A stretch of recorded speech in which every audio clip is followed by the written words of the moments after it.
लग जाता था, ये भी कला दशरथ के अंदर थी। उन्होंने शब्द वेदी बाण का प्रयोग किया। जब पानी भरने की गड़गड़ाहट की आवाज हुई, दशरथ को लगा कि कोई वन्य प्राणी पानी पी रहा है, और वो वन्य प्राणी दिव्य समझ करके दशरथ ने शब्द वेदी बाण चलाया और श्रवण के हृदय में जाकर के लगा। और श्रवण हा पिता हा माता करते हुए भूमि पर गिर पड़ा। जब हा पिता हा माता कहते हुए जो भूमि पर गिरा, ये शब्द सुनाई दिया, तो दशरथ वहां जाकर के देखा वो कोई वन्य प्राणी नहीं, वो तो श्रवण कुमार था। जब श्रवण कुमार अचेत अवस्था में पड़ा हुआ था, सीने में बाण लगा हुआ था, दशरथ जाकर के कहा कि श्रवण, मुझसे भूल हो गई, मुझसे बहुत बड़ा अपराध हो गया, मैं अनजाने में बाण चलाया, कोई मृग समझ करके, पशु समझ करके, मुझे पता नहीं था कि तुम हो, ये श्रवण मुझे क्षमा करो। श्रवण कहता है कि हे राजन, आपने मेरे साथ अन्याय नहीं किया, मेरे वृद्ध माता पिता के साथ आपने अन्याय किया है, और मेरे वृद्ध माता पिता के लाठी को आपने छीन लिया है जो सहारा में था। और मेरे माता पिता को कौन सेवा करेगा, कौन तीर्थ यात्रा कराएगा? हे राजन, अब तो मैं संसार से जा रहा हूं, क्योंकि आपका जो बाण लगा, इस बाण से कोई बच नहीं सकता। अब तो मैं जीवित नहीं रह पाऊंगा, लेकिन मेरे माता पिता प्यासे तरफ तरफ करके प्राण दे देंगे। इसलिए मेरी प्रार्थना है कि जल लेकर के मेरे माता पिता को आप पानी दिलाएं, मेरे माता पिता को आप पानी पिला दें। बस यही मेरी अंतिम प्रार्थना। मेरा इतना कार्य मेरा कर रहे हैं। लक्ष्मण माता पिता का नाम लेता हुआ प्राण त्याग देता है।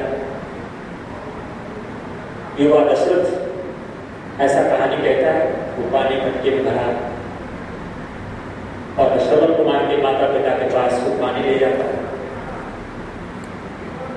उनके माता पिता अंधे थे, जैसा कि इतिहास बताता है, और बड़े चुपके से, बड़े पांव को स्थिर करते हुए धीरे से जब राजा दशरथ पानी लेकर के पहुंचा, तो उनके माता पिता समझ गया कि पानी आ रहा है, लेकिन वो कहता है कि बेटा श्रवण, तूने इतना लेट कर दिया, मैं प्यासा कब से बैठा, तो कहां रह गया, कहां देर कर दिया? लेकिन दशरथ मौन है, कुछ भी नहीं बोल रहा, क्योंकि वो बोलता तो पकड़े जाते। 2-3 बार जब पूछा कि बेटा श्रवण, बोलता क्यों नहीं, तुम कहां रह गया, इतना देर कहां लगाया? अंत में जब नहीं बोला, उनके माता पिता अंतर्दृष्टि से समझ गया कि मेरा बेटा नहीं, कोई और है।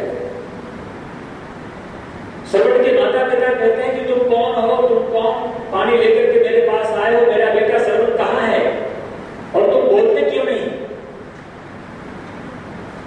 दशरथ को जब बार बार कहा गया, अपनी गलती को स्वीकार करता हुआ वो कहते, हे संत, हे महात्मा, मैं दशरथ हूं, कहा मेरा बेटा कहां रह गया, तुम क्यों पानी लेकर आए हो?